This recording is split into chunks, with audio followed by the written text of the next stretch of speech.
So let's focus on this question. This question is important, and this question is a very good question. So we can see again, this is a part B question, and it says that if I take any finite group G and HG be the set of all those G in G such that G की power 15 is identity, then which of the following statement is necessarily true? हमेशा true होगी. हर case में कौन सी statement होगी जो हमेशा true होगी? So first statement is there exists a finite group G such that order of Hg is even. वो ये कह रहे हैं कि कोई ना कोई एक फाइनाइट ग्रुप G जरूर होगा such that Hg is even. तो जब Hg इवन होगा, अगर ऑर्डर ऑफ Hg इवन होगा, तो मैं बोल सकती हूँ कि 2 will divide order of Hg. 2 जो है Hg के ऑर्डर को डिवाइड करेगा. बट और 2 अगर Hg के ऑर्डर को डिवाइड करेगा, तो मैं by Cauchy theorem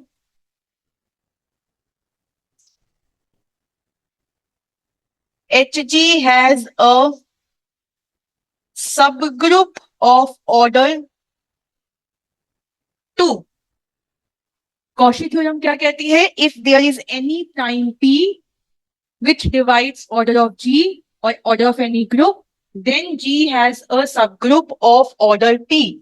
So by this we can say that अगर 2 is a prime which divides order of Hg, then by Cauchy theorem Hg has a subgroup of order 2. अगर Hg के पास 2 order का subgroup होगा, तो वो कैसा दिखता होगा? आइडेंटिटी कॉमा A टाइप का, where order of A is 2. That means A belongs to the subgroup of Hg of order 2 implies there exists an element of order 2 in Hg. क्या ये पॉसिबल है? अगर कुछ किसी भी एलिमेंट का order 2 हो जाता है, तो क्या वो इस आइडेंटिटी को, इसको सेटिस्फाई करेगा? देखो यहाँ पे ये चीज क्या कहती है, अगर मैं इस चीज को यहाँ पे देखूं, तो ये चीज क्या कहती है कि G का जो ऑर्डर है वो क्या क्या पॉसिबल है? या तो G आइडेंटिटी होगा, उसका ऑर्डर 1 होगा, या 3 होगा, या 5 होगा, या 15 होगा. इसके अलावा G का कोई भी पॉसिबल ऑर्डर नहीं हो सकता, बिकॉज G की power 15 is identity means order of G way divide 15. तो यहाँ पे किसी भी एलिमेंट का ऑर्डर 2 नहीं हो सकता है. बट ये स्टेटमेंट तो कहती है कि अगर ऑर्डर ऑफ Hg इवन है, तो G के पास एक सब ग्रुप होगा ऑर्डर 2 का. So this statement is incorrect. Next statement देखते हैं. नेक्स्ट स्टेटमेंट कहती है कि there exist a finite group G such that order of Hg is equals to 4n plus 1 for some n greater than equals to 3. तो अगर सबसे पहले तो जब मैं n को 3 पुट करती हूँ, तो यहाँ पे आता है मेरे पास 13.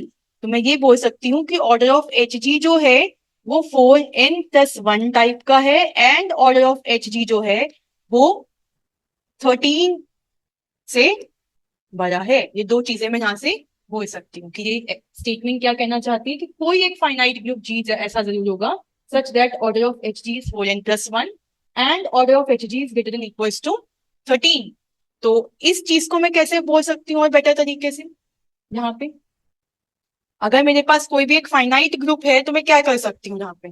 क्या मैं कोई ऐसा फाइनाइट ग्रुप फाइंड कर सकती हूँ जिसका ऑर्डर 4n plus 1 टाइप का हो, और Hg का मतलब Hg का ऑर्डर 4n plus 1 टाइप का हो?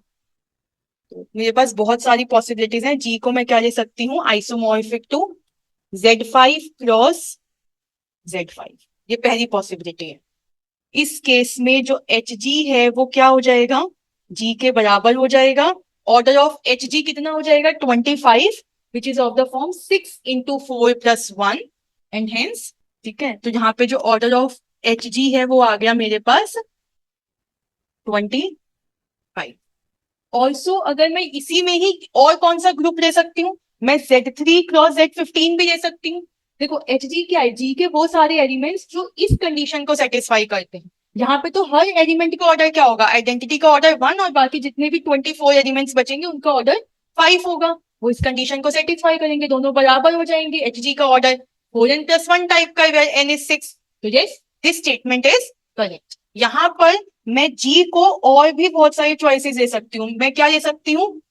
यहाँ पर G को मैं Z3 क्रॉस Z15 भी दे सकती हूँ. Order of G is 45. यहाँ पर भी Hg और G बराबर आएंगे, और यहाँ पर order of G and order of H G क्या है 45 which is equal to 4 into 11 plus 1 45 44 plus 1। तो ये स्टेटमेंट सही। If I see next two statements 3 and 4, यहाँ पे तो देखो रेस्ट्रिक्शन था कि n जो है ग्रेटर देन इक्वल टू 3 है, यहाँ पे कोई रेस्ट्रिक्शन नहीं है। तो what we can do is we can take n to be 1 and यहाँ पर n to be 1 also or n to be 0 because we are asked non-negative. So here you can take n to be 0, order of hg को ले लो 3 और यहाँ पर n को put कर दो 1, order of hg को ले लो 5। तो हम hg को क्या ले सकते हैं z5 ले सकते हैं और यहाँ पर हम hg को z3 के आइसोमॉर्फिज्म से। वो कह रहा है कोई भी फाइनाइट ग्रुप लोगे तो कोई ना कोई एक नॉन नेगेटिव इंटीजर n जरूर मिलेगा सच that order of hg is 4n plus 1।